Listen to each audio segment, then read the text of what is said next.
We are live, ma'am.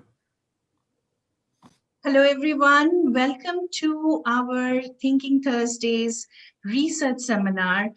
Today, we have a very special guest speaker all the way from the United States, University of Illinois, Urbana-Champaign, my alma mater. And it gives me great joy to bring Professor Nick Burbulis virtually to all of you for this Thursday seminars that we have. Professor Burbulis is the Catskill Professor in the Department of Education Policy, Organization and Leadership at the University of Illinois Urbana-Champaign. He's a fellow of the International Academy of Education. His professional interests include studying the development of education policy, and primary research areas are philosophy of education, teaching through dialogue, professional ethics, technology issues in education, and critical social theory. His current work on technology emphasizes on the topic of ubiquitous learning, the study of new models of anywhere, anytime learning, and multimodal teaching and learning. He has authored and co-authored 13 books and over 200 articles. Professor Burbulis is currently editor of the journal Educational Theory. He is one of the principal investigators of the National Center on Professional and Research Ethics at the University of Illinois Urbana-Champaign. And while I was a student there, I actually co-taught a course on technology and education reform with Nick for a few semesters for 2 years.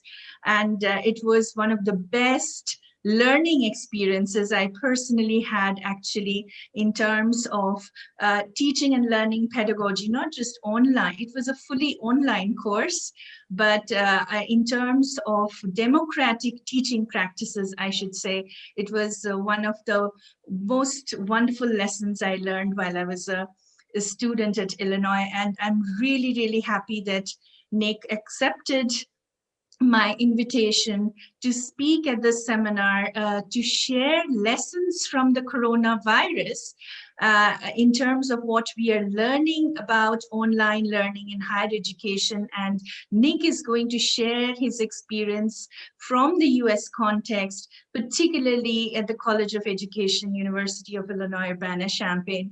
Over to you, Nick. Thank you so much for joining us today. And several of our students, including doctoral students, master students, and I can see also a few of my faculty colleagues are here. Over to you, Nick. Okay.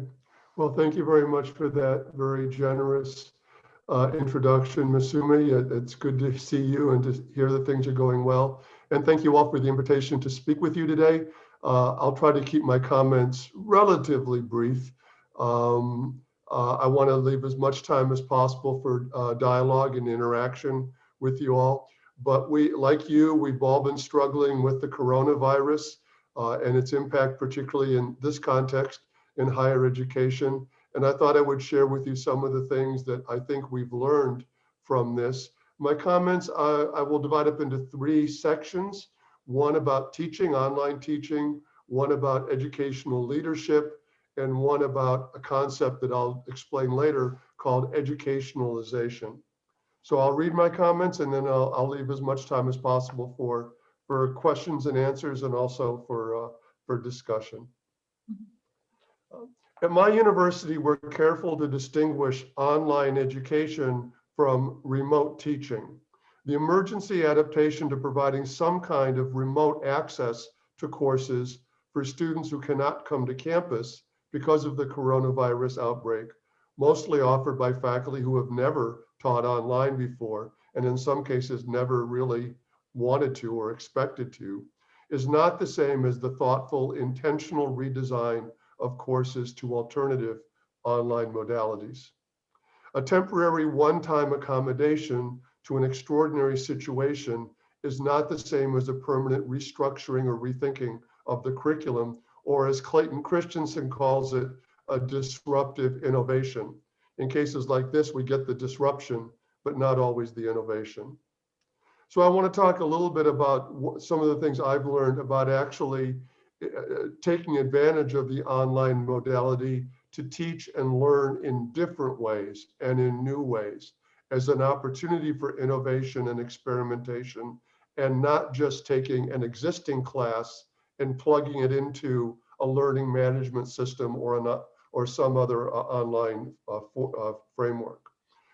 And I'll speak briefly about this, but I think it's something we can talk more about when we discuss. So one piece is rethinking the whole idea of lectures. When I'm teaching online, my lectures are much shorter than they are when I'm teaching in the classroom.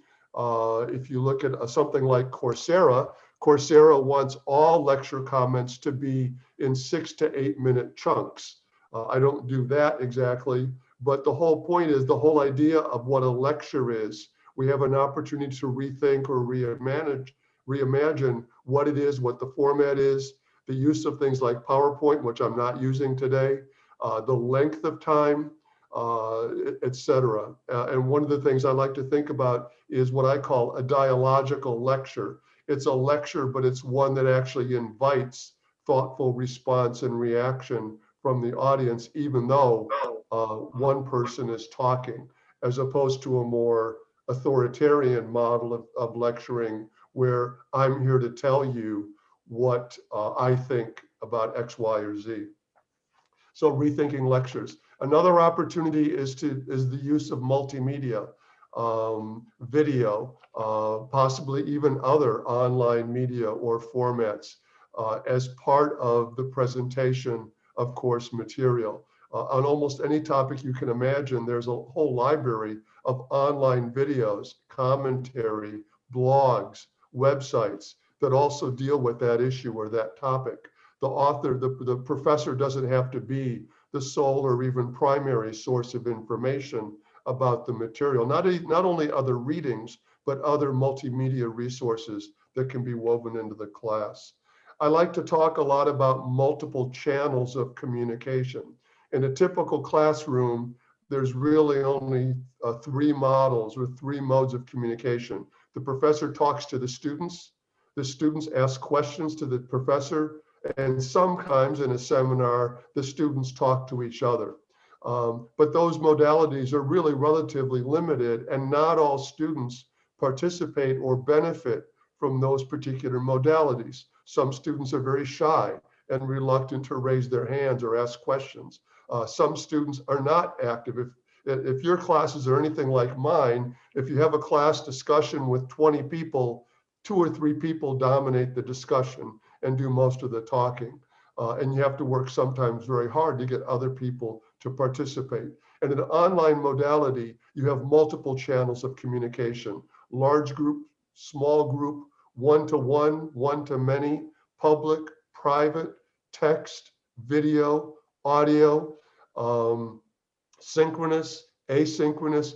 All of these are different ways of people interacting with and communicating with each other. The course that Masumi TA'd with me is a good example, I think, of trying to use those multiple channels of communication. And here's what's important about this. Different students thrive within different modalities of communication.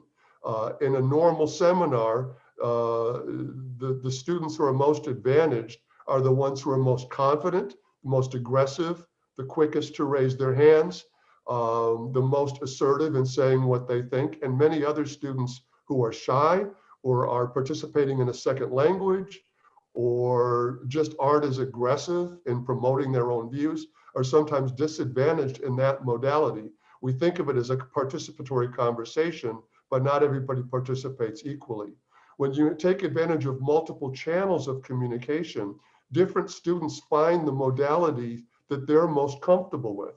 Some students are much more confident and comfortable writing their comments in text and posting it in text versus speaking up out loud. Some students need time to think about what they want to say.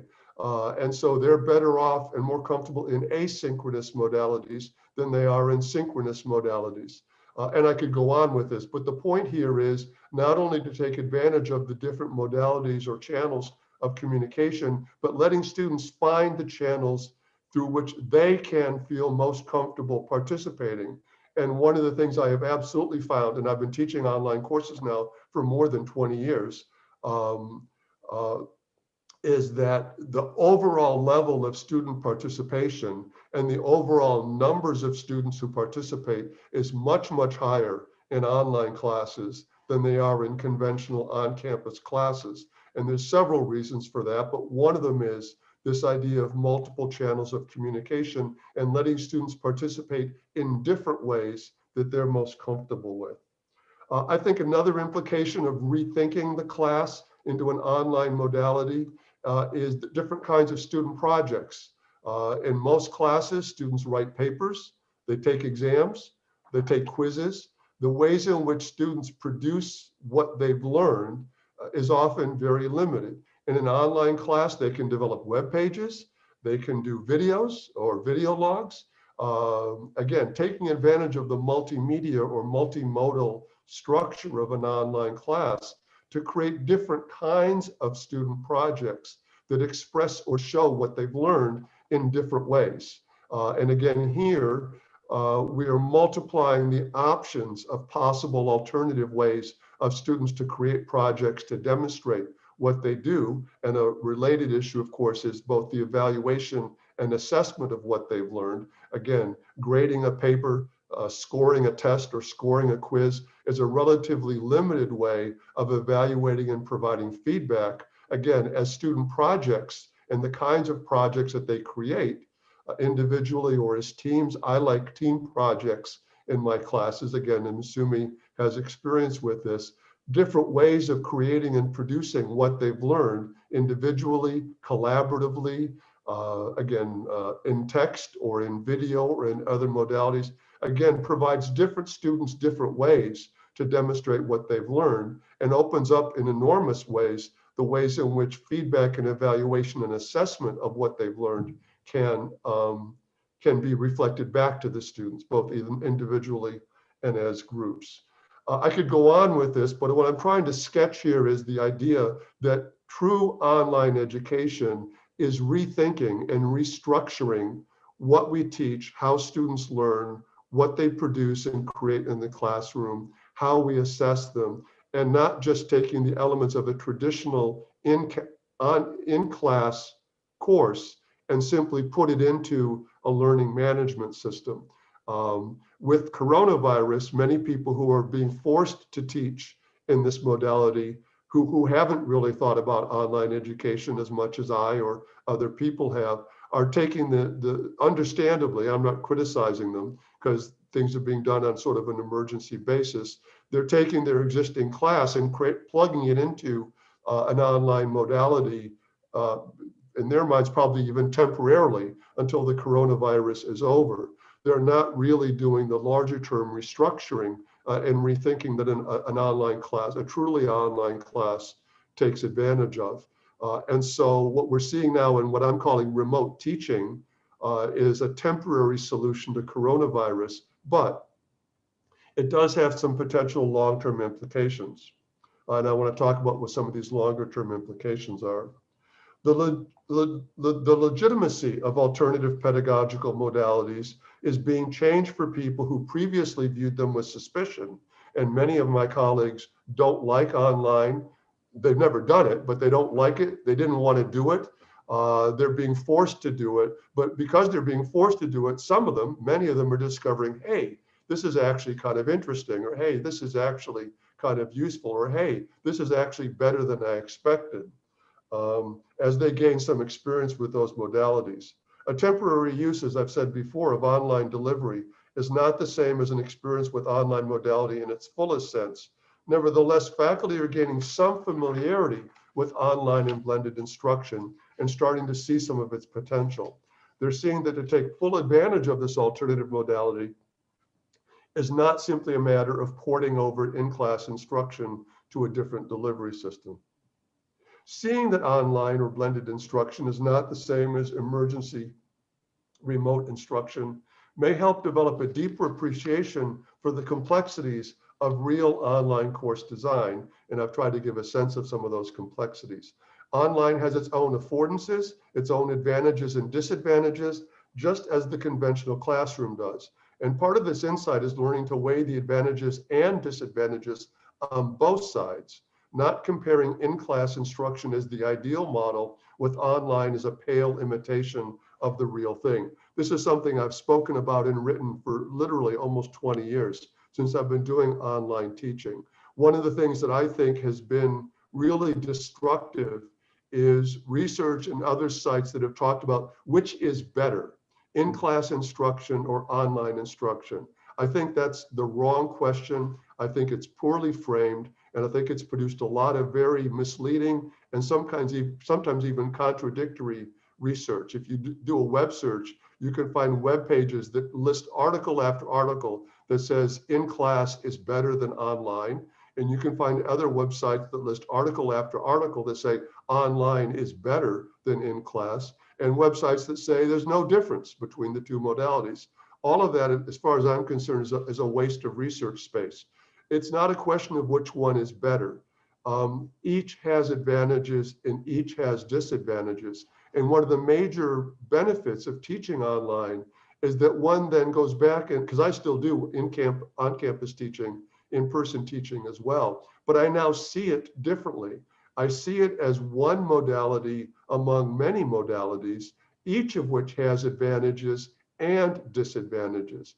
And what's important is not to ask questions like which is better, but to think about the specific advantages and disadvantages of each. The in-person on-class modality has many advantages. I love teaching face-to-face. But I now see some of the ways in which it's limited and some of the ways in which it's problematic. I've already mentioned one. Some students don't participate or speak up very much in an in-class format. Online, some of those same students are much, much more active. There's also, of course, blended options that combine both in-person and online elements, and many of my classes have elements of both. The advantages here, or the point here, is to think about how to take the advantage of the distinct benefits of each of these modalities and to combine them and work with them with an eye towards promoting student learning for as many students and as many different kinds of students as possible. And not asking, I think, frankly, simple-minded questions like which one is better or which one is worse. Each has advantages, each has disadvantages, and it's important to understand how they can complement each other in terms of their advantages and disadvantages, rather than think that one is going to replace or substitute for the other. And then there's the impact of online on students and providing expanded access to learning opportunities. While online courses are normally presented as a way of expanding access to learning opportunities, both in terms of avoiding the costs of mobility or relocation and allowing people to pursue full-time employment while also pursuing their degrees, the current experiment in non-voluntary transposition into virtual classes is helping us to realize that online is not necessarily more inclusive or equitable. Our experiences, for example, at this university, are highlighting other dimensions of unequal access, regions with poor or non-existent Wi-Fi. Look, this is especially, I don't need to tell you, especially an issue with countries like India. And I heard Masumi earlier on before we started saying some of you may have difficult internet connections, or some of you may have audio but not video. In rural areas or in other areas, people simply don't have access to the infrastructure, not only in India, but in the US or most places around the world, to really allow full participation in an online modality. And so while in some ways online can reach new audiences, new locations, new learning constituencies, sometimes in reaching those more out of the way areas, the quality of access is diminished for those people because they don't have high-tech computers. I'm sitting here with a computer screen that is about almost more than 2 feet wide, and a very nice computer and a very nice camera setup, etc.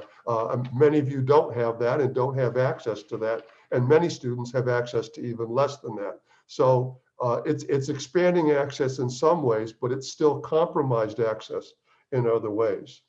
So poor or non-existent Wi-Fi, learners with lower quality equipment, as I just said, different levels of comfort and experience with applications like Zoom or Moodle or other learning management systems. If we're not careful, what we gain in expanding access to learning opportunities for some will be counterbalanced by a loss of opportunities or lower quality opportunities for others. Not every reform is a win-win for everyone. A reform that would use online to truly expand access would have to also address these other infrastructural, social, and other issues which cause real inequities in access. Technology itself won't solve the problem. As noted before, I've said it a couple times now, a process of thoughtful, intentional online redesign involves more than adopting an alternative delivery system. It involves rethinking content as well as form. It entails rethinking and sometimes abandoning familiar elements of classroom instruction with which we might be comfortable. It involves new perspectives on, for example, what communication means in the classroom and what it's for. Done well, online instruction takes time, technical support, and additional development costs. For example, if you're producing video, producing high quality video. The quick and non-voluntary experiment in emergency remote teaching we're going through now is, I think, alerting people to the ways in which online redesign done well requires additional time and resources. It can't be done quickly or cheaply or on an emergency basis. The second topic, and this will probably relate more to some of the faculty members who are here than some of the students, concerns the role of academic leaders in managing our responses to the coronavirus. Academic leaders across the world are dealing with what will probably prove to be the most challenging time in their tenures. In the days of COVID-19, the broader consequences of leadership decisions for people's health, even for their lives, and potentially the future existence of an institution have ramped up significantly. In this country, some universities are shutting down because of the coronavirus, shutting down permanently, not just temporarily, because of the coronavirus. This campus made a decision to stay open with, as I'll say more later, with fairly extensive health precautions put in place. But the leaders at this campus, and I know them and have talked with them about this, realized that when they did this, made this decision, there could be consequences for people's health. There could be people who die because the university reopened or stayed open. And higher education leaders have to make sometimes very, very serious decisions about curriculum or budget or other issues. Normally, they're not making life or death decisions. In this case, university leaders, whichever way they decide this issue, are actually dealing with matters of people's fundamental health and well-being, and even in a few cases, hopefully very few cases, even possibly people's lives.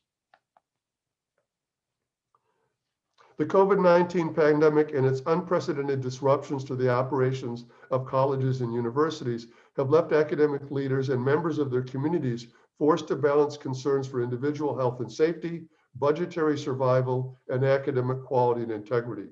The decisions around those challenges pose innumerable tensions and trade-offs that need to be managed in a context that is rapidly changing. Now, soon we're going to have vaccines. And that's going to change. Not everybody's going to have access to these for, I'm sure, many, many months before everybody who has a chance to be vaccinated is vaccinated. But how does this transitional period in which some people are vaccinated and other people are not vaccinated? I'm sure in India, in this country, as the vaccines are coming online, we're talking about how we prioritize who gets the vaccine first. These are very, very serious and difficult decisions in which even the consequences and unintended consequences might be very difficult to foresee, but the consequences bear on different individuals and different groups of individuals, faculty, students, older members, younger members, in very differential ways. So much of what happens in the next weeks and months will turn on how academic leaders make choices and the ways in which they recognize and adapt longstanding but no longer effective behaviors and habits. The very desire for a return to normalcy may result in choices that prove to be counterproductive to supporting the life and vitality of the academic environment leaders wish to preserve. This uncertainty has led some faculty members and students to oppose reopening campuses. At the same time, not reopening will mean financial crises that will likely entail furloughs and layoffs. Students in many fields will miss crucial educational and professional development experiences. The trade-offs here are real and excruciating, and someone needs to be the responsible person who makes those decisions. So much of responsible leadership now entails a degree of flexibility and responsiveness to a changing environment. Meanwhile, students, parents, and faculty members are demanding greater specificity from college leaders about future plans for reopening campuses than might be feasible. Leaders will need to adapt to changing conditions and be constantly ready to reverse or change strategies. What does all this mean for the academic leader in the midst of such a crisis? How do you embrace responsibility and accountability for decisions that will influence the health and well-being of students, faculty, and staff at your institution? What do you do if your choices turn out to be wrong? I offer 5 recommendations, and I'll try to be brief with this. 1, focus on core values. Leadership is grounded in creating a vision and guiding others through actions toward achieving that vision. Leaders need to express distinct and clearly articulated values and pursue mission-critical priorities.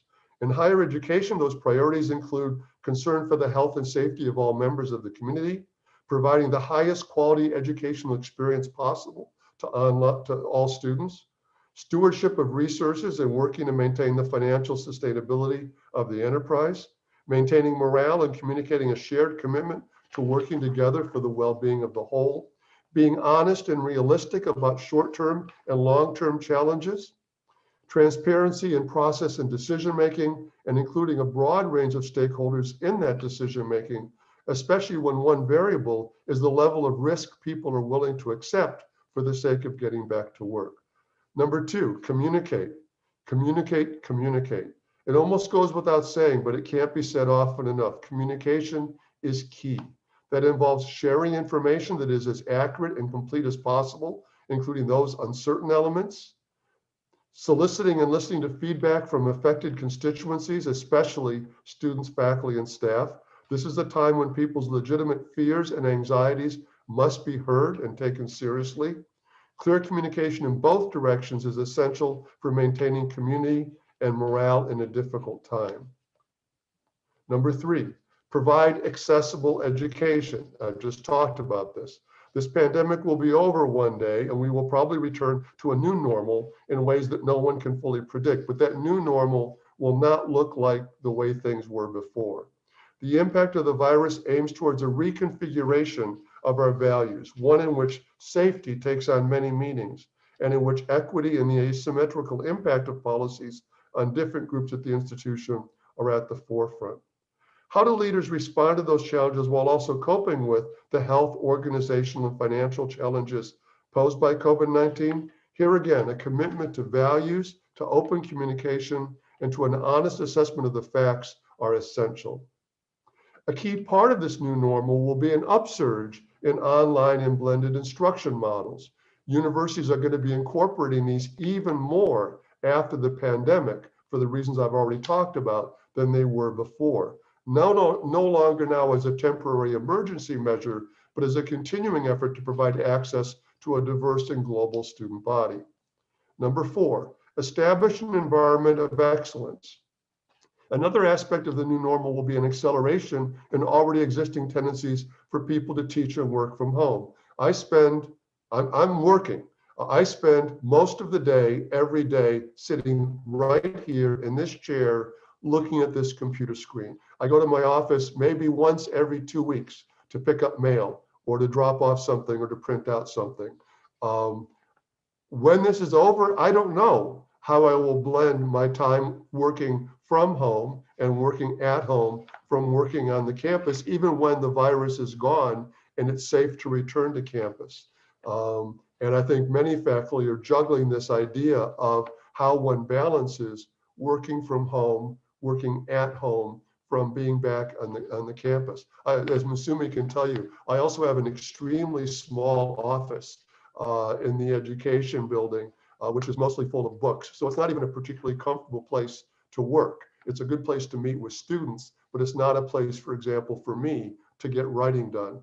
I can close the door, but there's still lots of interruptions. So working from home helps me to get writing done. Different faculty are going to navigate that balance in different ways, but the goal has to be excellence. Excellence in our teaching, excellence in our advising and service to students, excellence in our research and scholarship, and different people are going to make that balance in different ways.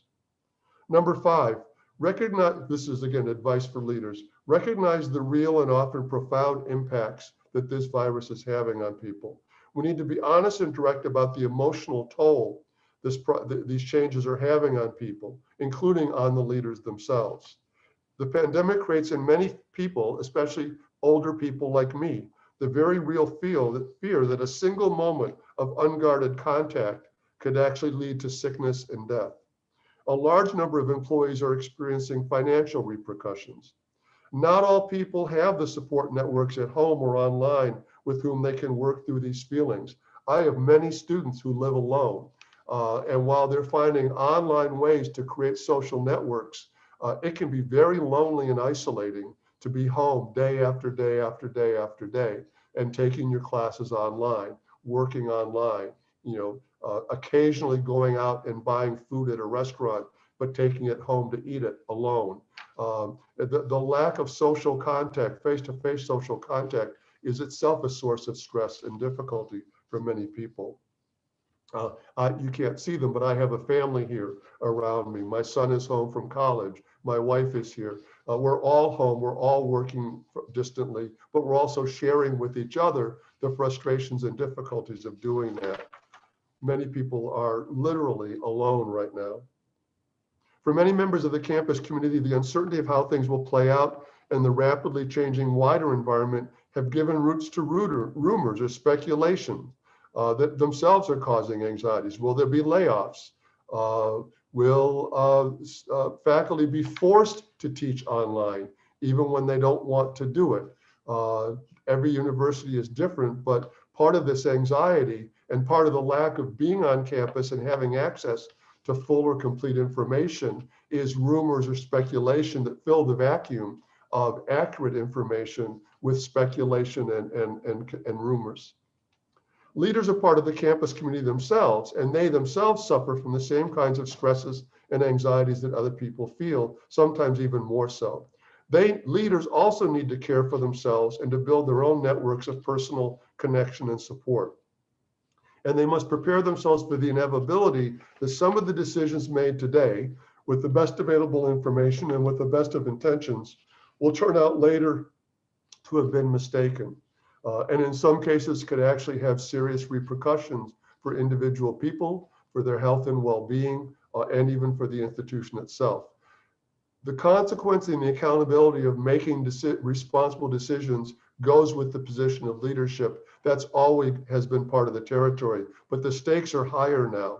Principled, values-based decisions communicated in the leader's own authentic voice and also shared and listened to from others, other constituencies, are powerful and necessary tools. And finally, in closing, I want to touch on one other aspect of the experience that I find interesting. So there's a term that I find very useful. You can Google it and find a lot of research on this topic. The term in English is educationalization. Educationalization refers to the general process of redefining broader social problems as specifically educational problems, and then expecting educational institutions to do something about them. Teen pregnancy, for example. Sometimes these responsibilities are forced upon reluctant institutions. Sometimes these institutions are all too willing to take them on. But it is often far from clear whether educational institutions actually have the capabilities or the leverage to solve the problems that they're tasked with. For example, thinking that education can resolve issues of unemployment and poverty when these are in fact inevitable features of a wider economic system which is not being questioned or challenged. At the same time, educationalization can have some positive consequences. I'll get to that in a second. For example, At my university right now, there are 17 white tents around campus. Any member of the campus can go anytime for a free saliva test to determine if they've been exposed to the virus. Faculty members particularly are required to be tested at least twice a week, and the system is designed to handle more than 10,000 tests a day. We're now approaching almost 1 million tests that have been done on this campus since the virus started. The saliva test, which was developed by researchers at this university, is quick, inexpensive, easy to administer, and yields results within a few hours. The test and the testing regime were developed by this university because our national government has failed to offer a clear and effective testing strategy. Don't get me started on that topic. But in this context, an educational institution is forced to step into the vacuum and act as a public health operation. That's not part of our normal duty or normal mission. But in a situation where the state or the government is not fulfilling these roles, the university is stepping up. This is a prime example of what's often called educationalization. Let me return finally to the question of teaching. My university has a broad commitment to online courses and degrees, which have been around for more than 20 years, as I said, as a way of reaching non-traditional students and experimenting with innovative uses of technology and instruction. This shift has generated widespread discussion and debate on this university campus about whether we're going to change permanently or change more courses or programs permanently to an online modality. Many faculty, as I said, are skeptical about whether fully online courses could ever be fully equivalent to face-to-face teaching. There are significant policy questions about who gets to decide whether a class is taught online or not, and whether faculty, once this virus is over, can be required to teach in one modality or another. And here too, the health-related demands of the virus are also triggering important reflections about what and how we teach and to whom we teach it. This shift to greater online teaching is being done now, not for pedagogical reasons, but as a matter of hygiene. And this too is a kind of educationalization. As mentioned, the question of educationalization is usually seen as an imposition of responsibilities onto educational institutions that they're not always equipped to handle, and as an abdication of responsibilities by societies unwilling to address these problems through more direct or institutional or systemic means. However, educationalization can also be seen as a positive thing, and the present case shows some of the ways in which it can be so. And now I'm wrapping up. Sometimes it can be argued addressing certain kinds of social problems is inevitably an educational issue. Changing certain attitudes and beliefs, improving habits, forming new kinds of social relationships, the kinds of things John Dewey called a democracy in microcosm, require that our educational institutions look more like the kind of society we want to have. Educational interventions are often to be preferred to more top-down, directive, or coercive approaches to social change.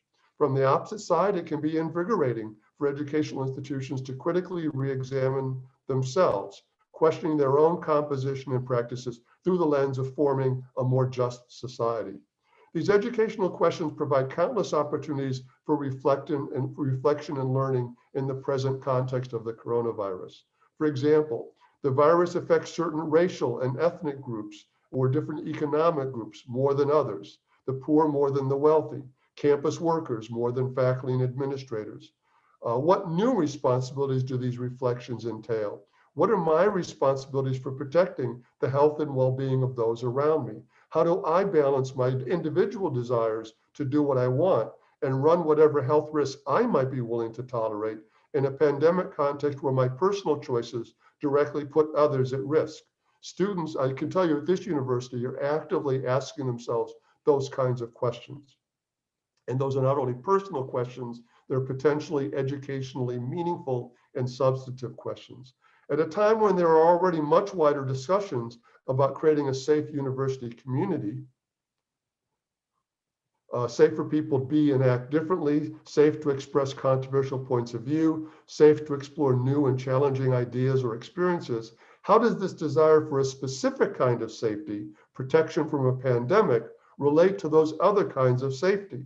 Perhaps most important, finally, are these different kinds of safety equally available to all members of the community both on campus and off campus? And if they're not, What does that self-critical reflection reveal about our educational institutions and a society in need of reform?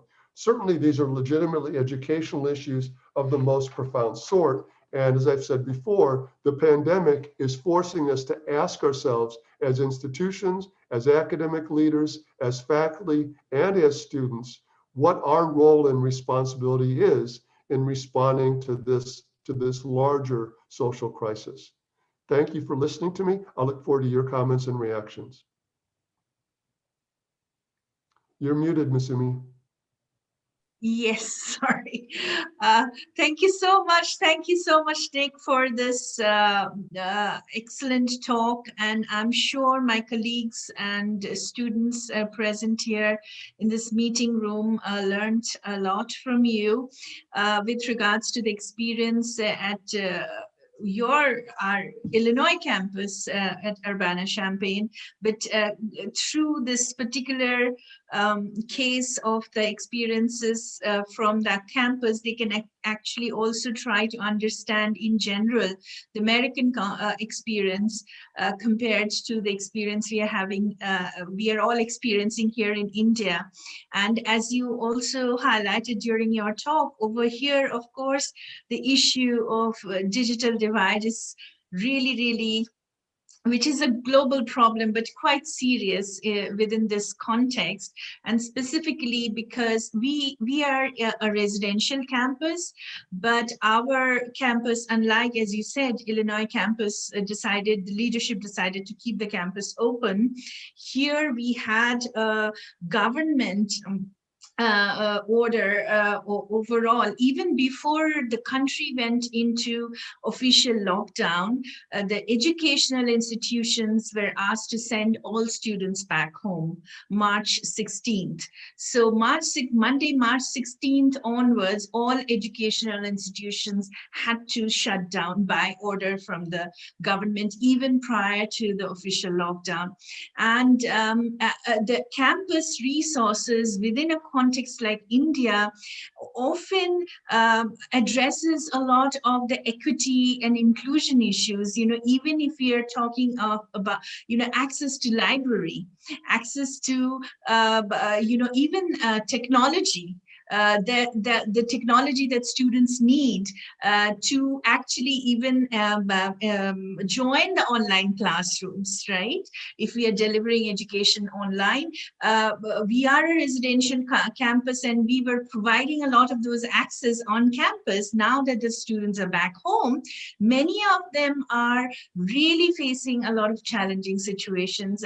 I through my own interpersonal interactions, I try to sometimes reach students over the phone, through WhatsApp messages, through different modalities, as you were mentioning, of communications, trying to establish a communication, realizing the serious issues that many of them are facing.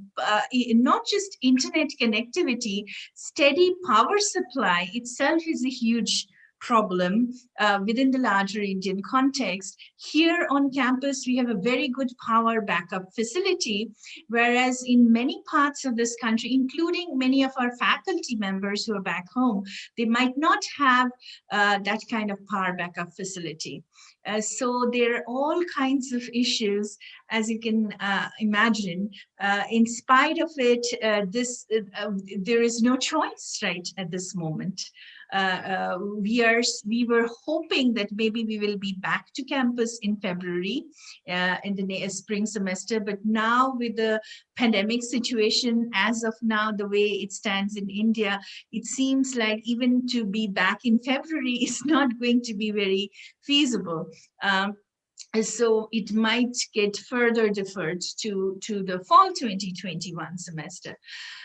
So thank you so much for sharing your insights and experiences from Illinois. And I already have a few questions here from my faculty colleagues and also student. Actually, I would really first like to begin with a student question, and she has asked a very important question herself. She has herself been an international international student before. She was an Erasmus Mundus Fellow in Germany.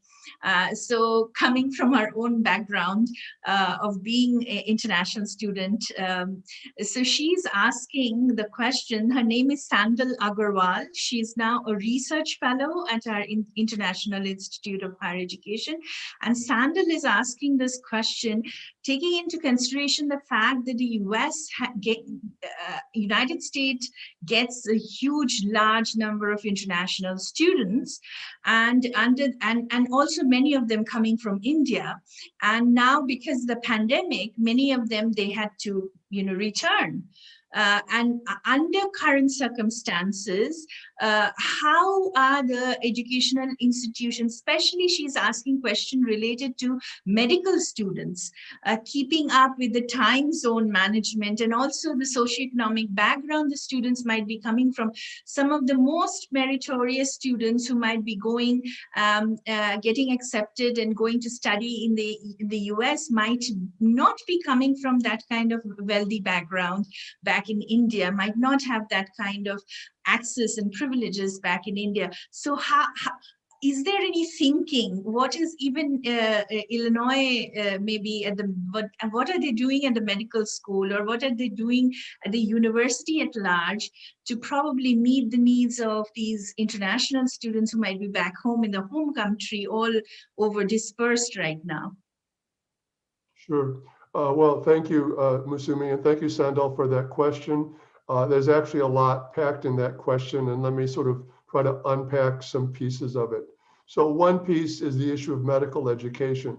I'm a huge advocate for online teaching. I don't believe that everything can be taught online. And medical education, or at least some pieces of medical education, are a good example of something, an area that you can't teach fully online.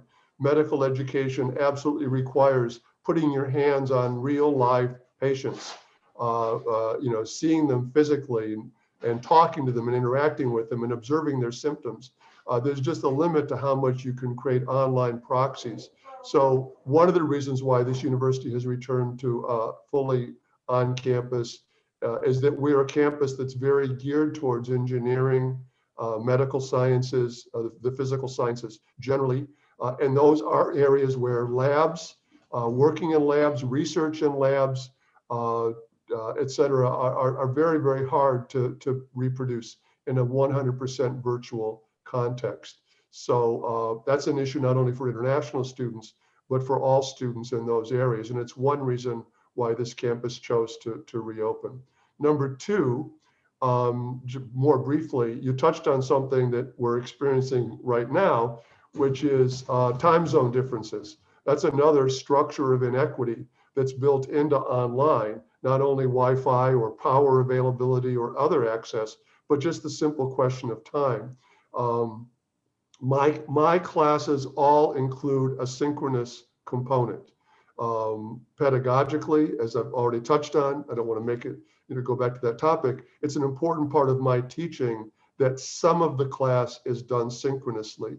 But I can tell you that every time I teach a class, I get emails or contacts from people saying, I'm in India, or I'm in Vietnam, or I'm in China, and when your class meets, it's 4:30 in the morning here, or 2 o'clock in the morning, or whatever it might be. And I simply can't be available, every 3 times a week at 4:30 in the morning to take this class, or it's a significant hardship for me to do it.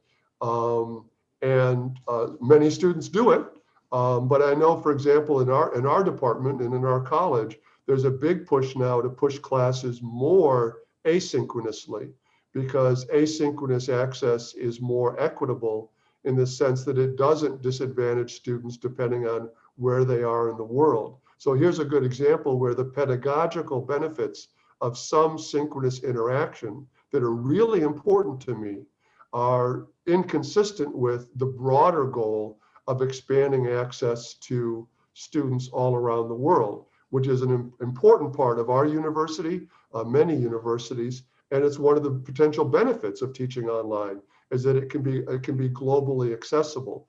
But the time factor is a serious constraint on that.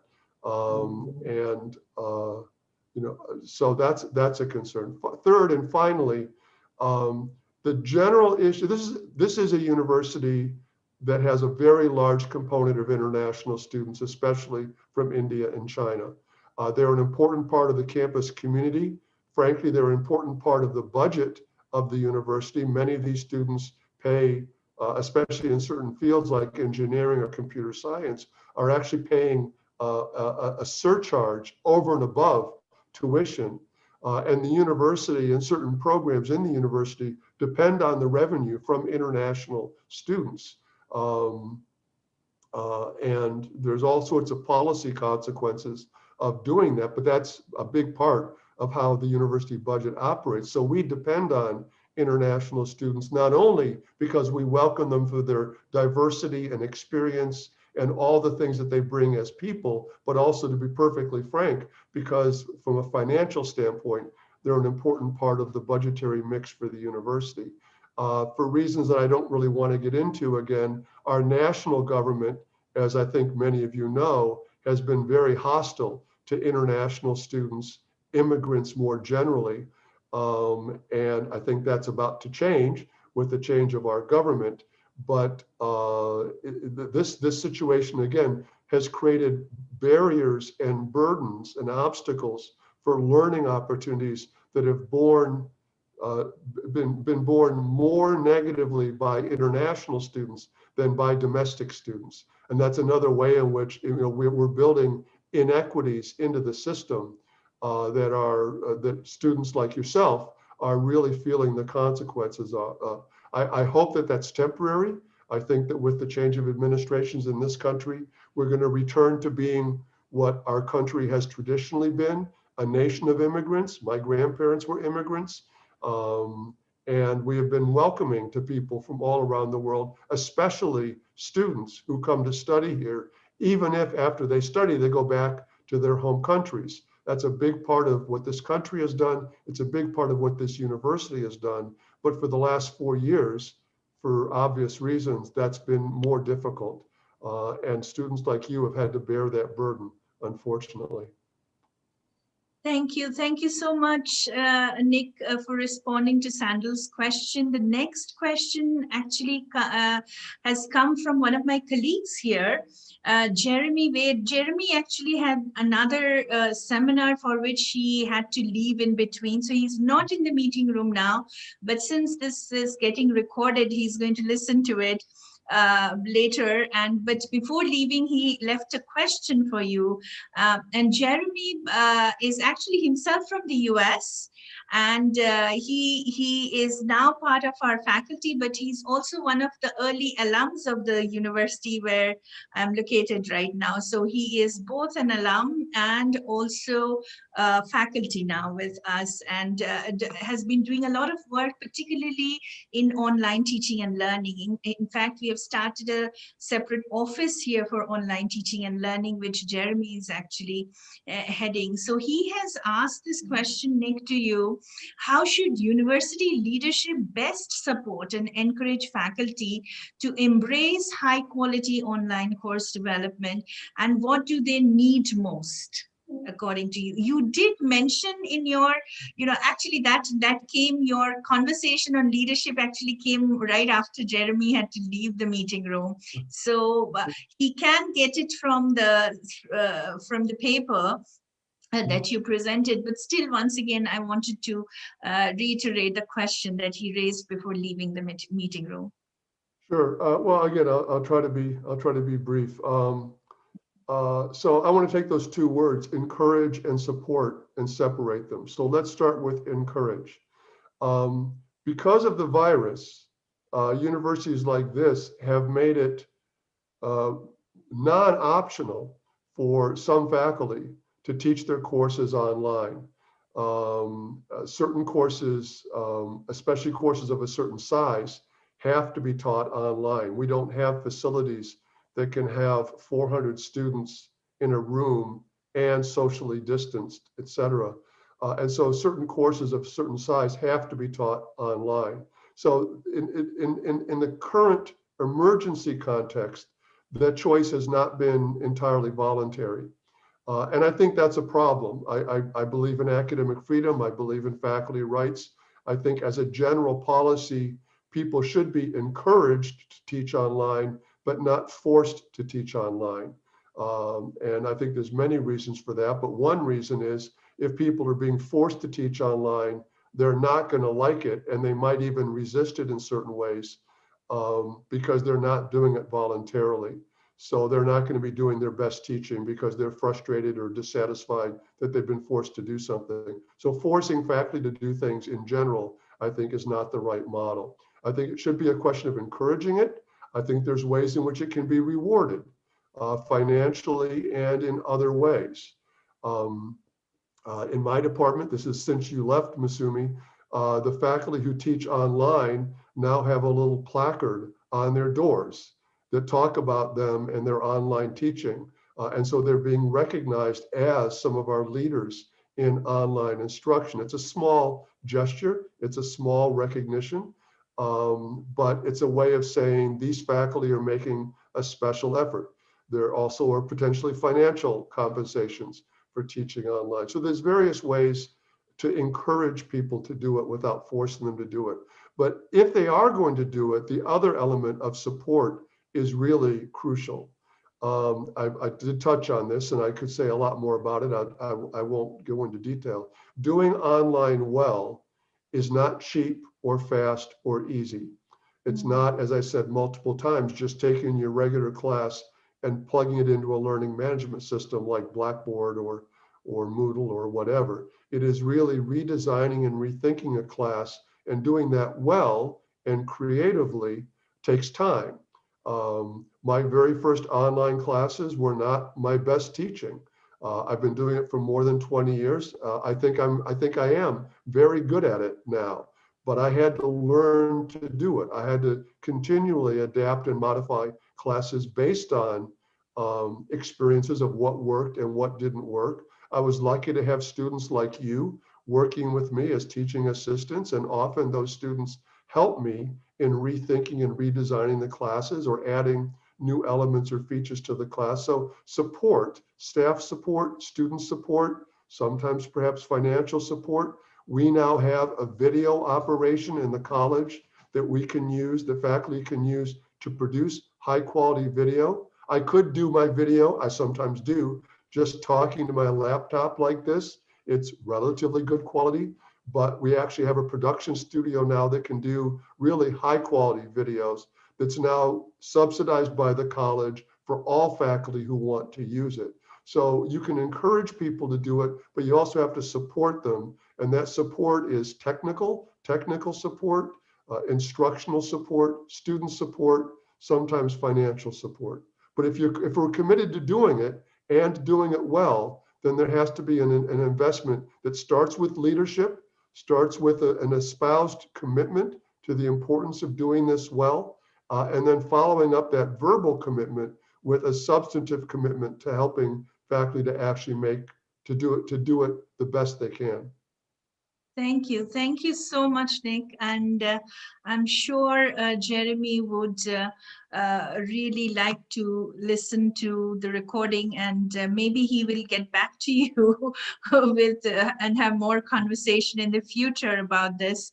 My next question also, once again, from another faculty colleague, Shruti Jain. And Shruti actually teaches German. She's a language teacher at our university, and she says thank you for this very interesting talk. And her question is, how can one minimize cheating or plagiarism in an online environment? So she is concerned with this issue. If you can respond to it. I do have quite a few more questions actually, but yes, I think we are doing okay. I think we are doing well with time. I was anyway envisioning it will go around an hour 15 minutes or so, or maybe a little more than that, an hour 30 minutes. So yes, over to you, Nick. Okay, so thank you, Shruti, for the question. I've thought about this a lot. There's a lot that's been written about this topic. Cheating and plagiarism were not created by technology. They've been problems in universities in regular conventional classes for a long, long time. And some students, not many fortunately, but some students are amazingly creative at finding ways to work around the system in inappropriate ways. So new technologies have created new ways of doing it, but they've also created new ways of investigating it. There are websites now that you can use to help to identify whether a paper or parts of a paper have been plagiarized. There are proctoring programs that can help to supervise and evaluate test taking.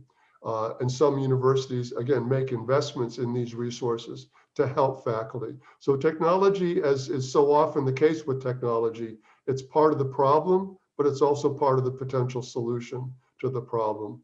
And there are technological ways of investigating and identifying and preventing plagiarism and cheating. But there's another aspect of this that I want to talk about, which is goes back to the topic of student assignments. I sometimes think that we create the problems of plagiarism and cheating by the kinds of assignments that we give students.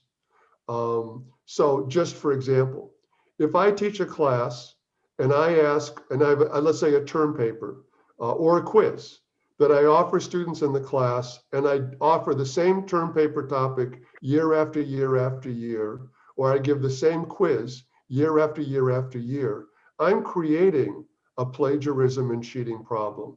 I'm making it too easy for the students to find out what the quiz was last year and then using it to prepare or cheat this year. So I work very hard at creating assignments for my classes that are very, very hard to plagiarize or cheat. If I give, let's say, a paper topic assignment that is some generic topic like talk about the impact of educational technology on K-12 schools, sort of a generic question, anybody who Googles that topic can find 10,000 papers or articles or blog posts written on that topic because it's generic. But that's laziness on my part. If I'm, let's say, giving a class and there's certain readings or authors in the class, and my assignment is something more like discuss how author A and author B analyze the problem of education in different ways, and tell me which perspective A or B you prefer and why, it's going to be impossible to plagiarize that paper because nobody outside the class has read author A and author B. So by customizing the assignments to things that only people in the class can be familiar with, and not recycling them, but coming up with new questions or new assignments, you make it harder for people to plagiarize or cheat. Again, students are very creative. And you can't always tell whether the person who turns in the paper is the person who wrote the paper. You do language instruction. And one of my good friends and colleagues here is also in Spanish and Portuguese.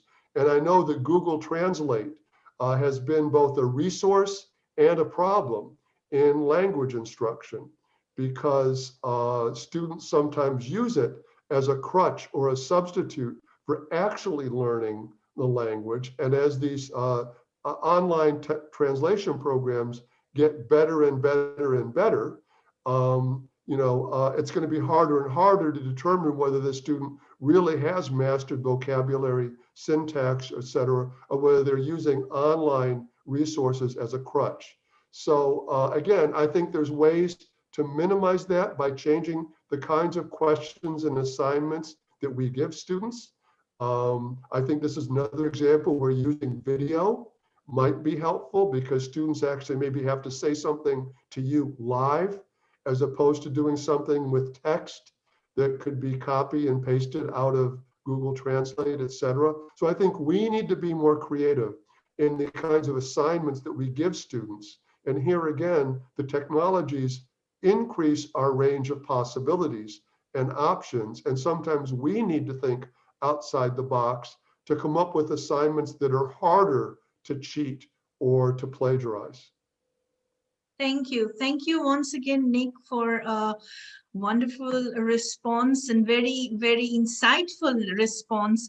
Rather than blaming technology, how we can think about not technology as the problem. I remember the very first module that we were teaching with was not to look at technology as a problem, but think about all these problems. They were there, as you just mentioned. Cheating, it's an educational problem, it's a pedagogical problem which preceded the new technology.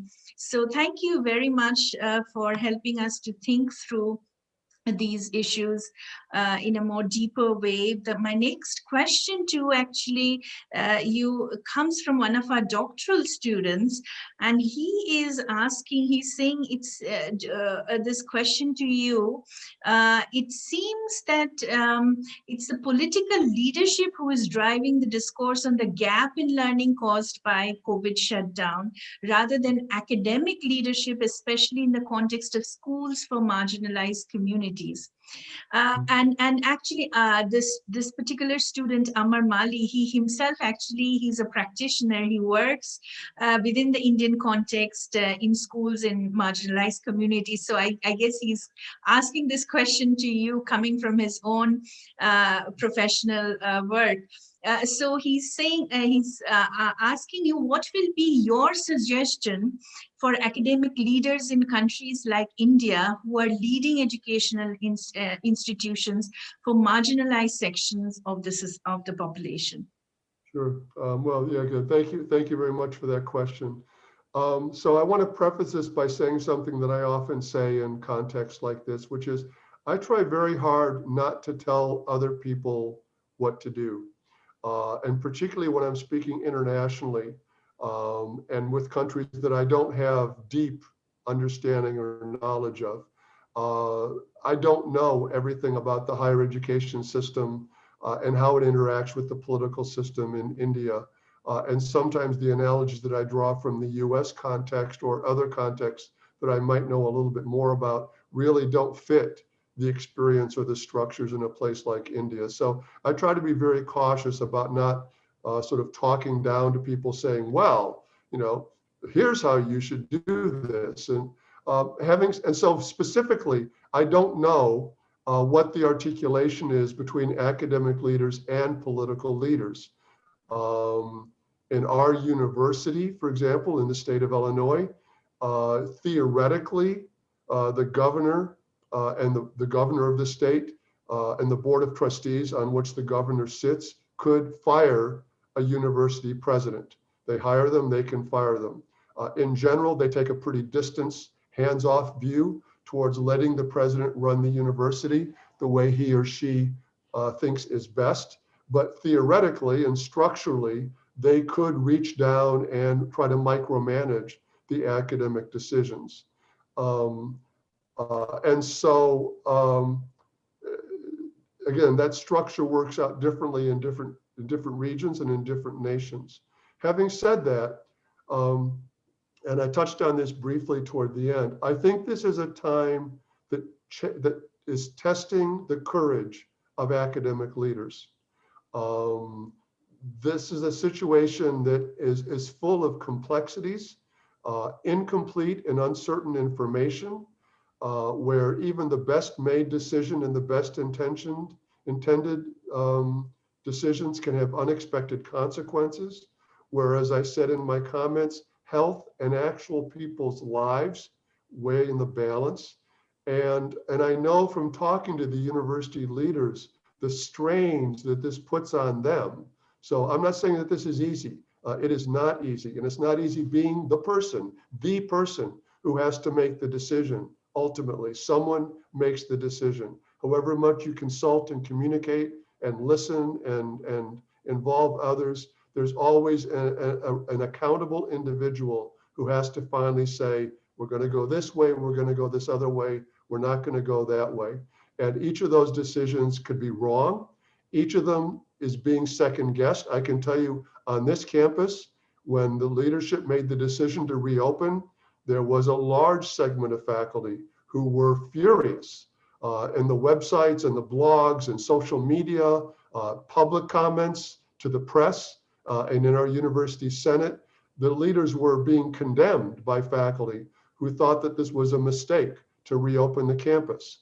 One of my colleagues, I remember saying almost in a panic, hundreds or thousands of people will die because you've made this decision. Well, we've been lucky.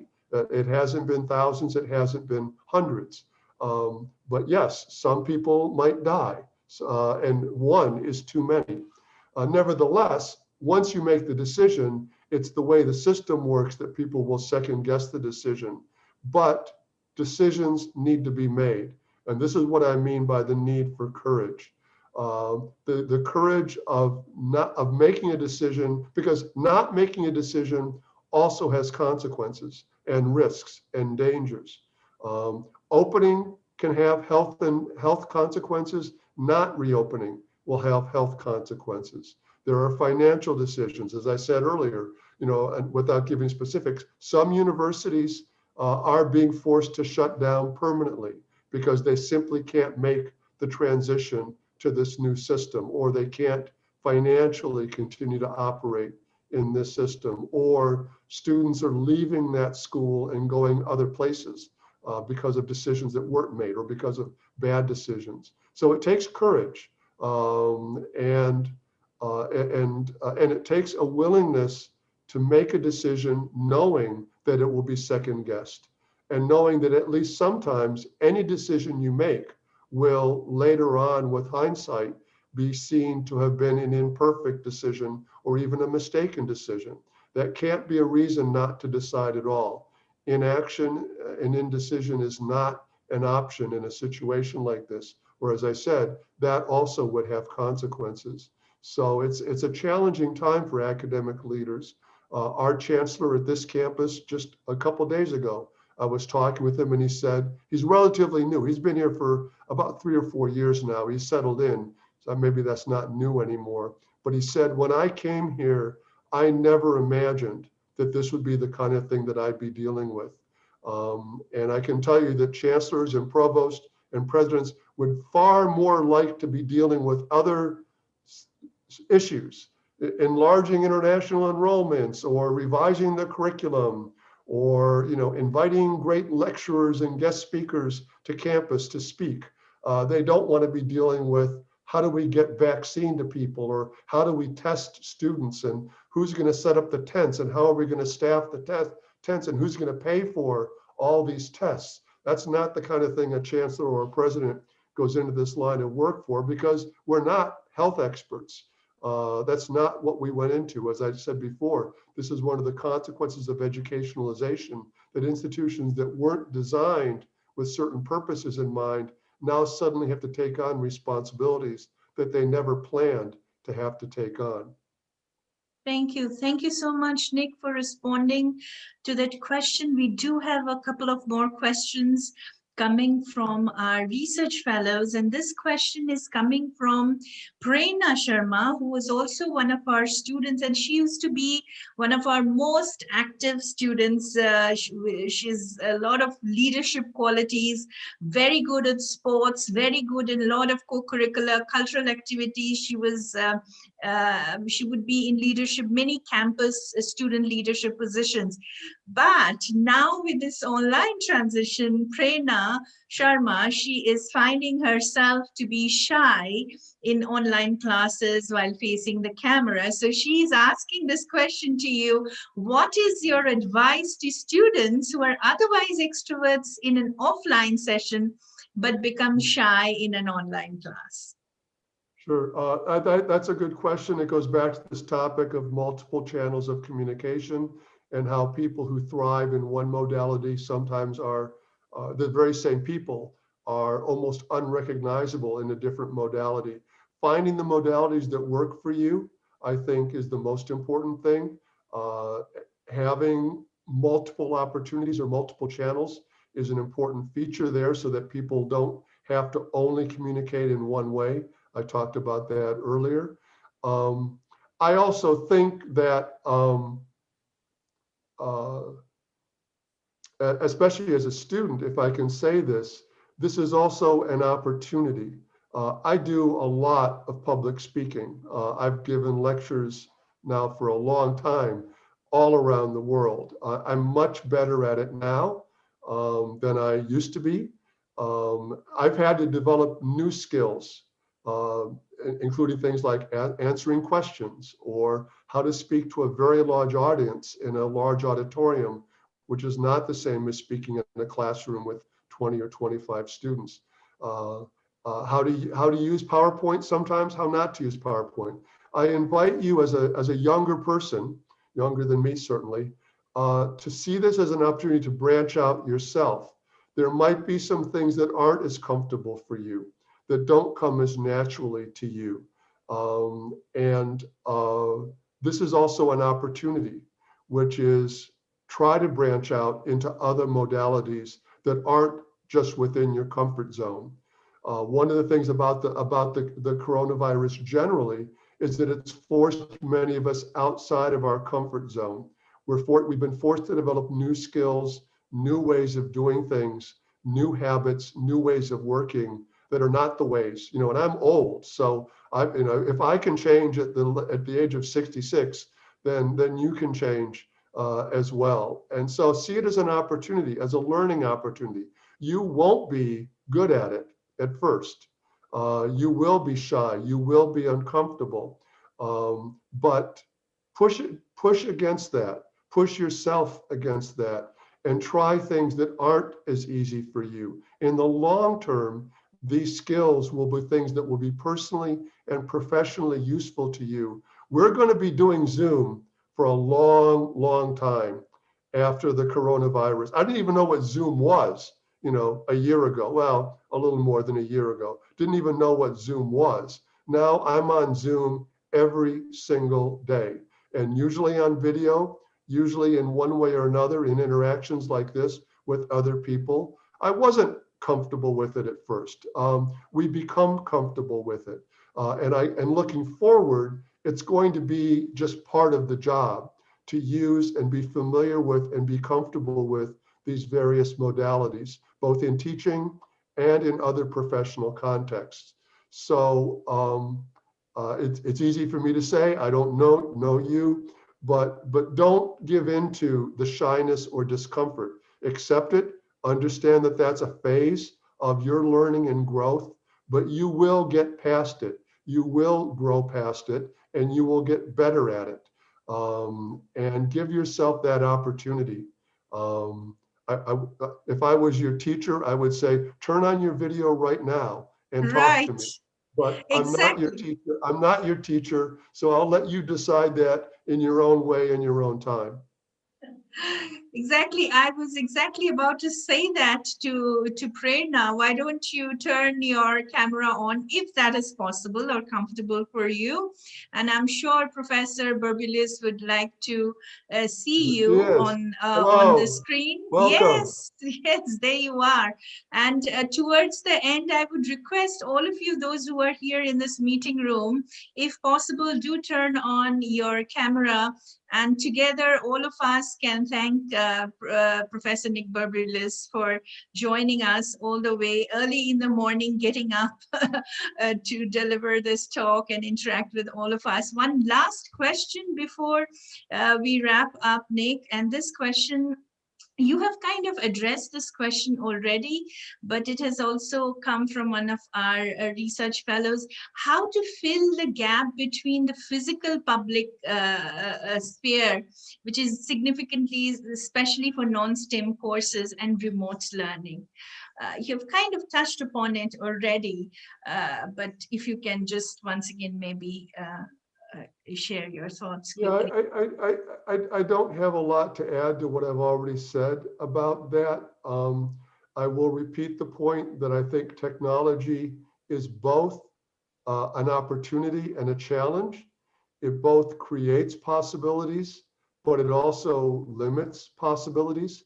And I'm obviously an advocate for the use of technology, but I'm also a critic of the use of technology.